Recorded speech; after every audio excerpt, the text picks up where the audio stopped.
You, like I mentioned with SpaceX, you give a lot of people hope, and a lot of people look up to you. Millions of people look up to you. If we think about young people in high school, maybe in college, what advice would you give to them about if they want to try to do something big in this world, they want to really have a big positive impact? What advice would you give them about their career, maybe about life in general? Try to be useful. Do things that are useful to your fellow human beings, to the world. It's very hard to be useful. Very hard. Are you contributing more than you consume? Can you try to have a positive net contribution to society? I think that's the thing to aim for. Not to try to be sort of a leader just for the sake of being a leader or whatever. A lot of time, the people you want as leaders are the people who don't want to be leaders. So, if you can live a useful life, that is a good life, a life worth having lived.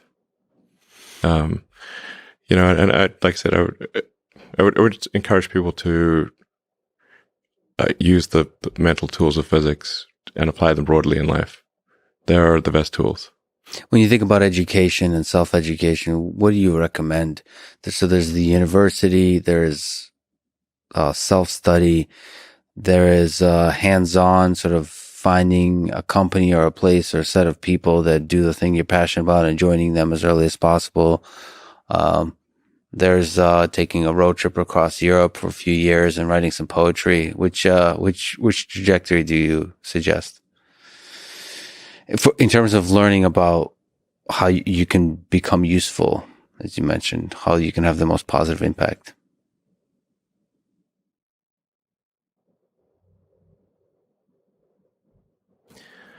Well, I'd encourage people to read a lot of books. Just read, basically try to ingest as much information as you can, and try to also just develop a good general knowledge. So you at least have like a rough lay of the land of the knowledge landscape. Try to learn a little bit about a lot of things. Because you might not know what you're really interested in. How would you know what you're really interested in if you at least aren't doing a peripheral exploration broadly of the knowledge landscape? And talk to people from different walks of life and different industries and professions and skills and occupations. Just try learn as much as possible. Man's search for meaning. Isn't the whole thing a search for meaning? Yeah, what's the meaning of life and all, But just generally, like I said, I would encourage people to read broadly in many different subject areas, and then try to find something where there's an overlap of your talents and what you're interested in. So people may be good at something, or they may have skill at a particular thing, but they don't like doing it. Mm-hmm. So you want to try to find a thing where that's a good combination of the things that you're inherently good at, but you also like doing. And reading is a super fast shortcut to figure out where are you both good at it, you like doing it, and it will actually have positive impact. Well, you got to learn about things somehow. So reading a broad range, just really read it. At one point when I was a kid, I read through the encyclopedia. So that was pretty helpful. And also things I didn't even know existed. Well, lots, so obviously. And it's like as broad as it gets. Encyclopedias were digestible, I think, 40 years ago. Maybe read through the condensed version of the Encyclopedia Britannica. I'd recommend that. You can always skip subjects where you read a few paragraphs and you know you're not interested, just jump to the next one. So read the encyclopedia or skim through it. And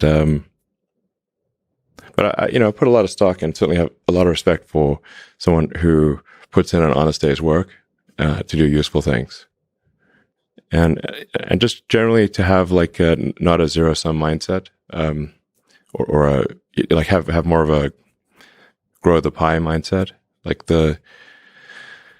if you sort of say like when we see people like perhaps including some very smart people kind of taking an attitude of like doing things that seem like morally questionable, it's often because they have at a base sort of axiomatic level a zero sum mindset, and they, without realizing it, they don't realize they have a zero sum mindset, or at least they don't realize it consciously. And so if you have a zero sum mindset, then the only way to get ahead is by taking things from others. If it's like if the pie is fixed, then the only way to have more pie is to take someone else's pie. But this is false. Like obviously the pie has grown dramatically over time, the economic pie. So in reality, you can have so overuse this analogy. You can have there's a lot of pie. Yeah, pie is not fixed. Yes. So you really want to make sure you're not operating without realizing it from a zero sum mindset, where the only way to get ahead is to take things from others. Then that's going to result in you trying to take things from others, which is not good. It's much better to work on adding to the economic pie. Maybe, so creating, like I said, creating more than you consume, doing more than you, So that's a big deal. I think there's like a fair number of people in finance that do have a bit of a zero sum mindset. I mean, it's all walks of life. I've seen that. One of the reasons Rogan inspires me is he celebrates others a lot. There's not creating a constant competition. Like there's a scarcity of resources. And what happens when you celebrate others and you promote others, the ideas of others, it actually grows that pie. I mean, the resources become less scarce. Mm-hmm. And that applies in a lot of kinds of domains. It applies in academia, where a lot of people are very see some funding for academic research is zero sum.